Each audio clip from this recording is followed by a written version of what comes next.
أكيد المتكلم عن الموعد أبو الجبال مجوهد واصل. هذا راب لعيون الصهبة والخوان أخوات القهوة.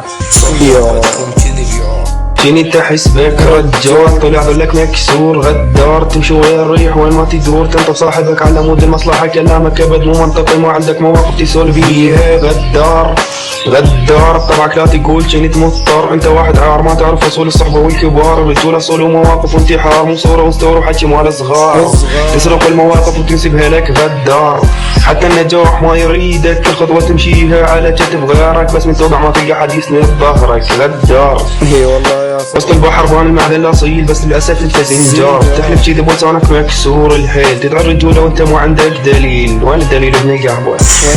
تعيش بوجهين وكل يوم يلقي نوع ما تعرف الشرف ودائما تدور نزاع عبالك كل شي بموهبة لا يا مغرور.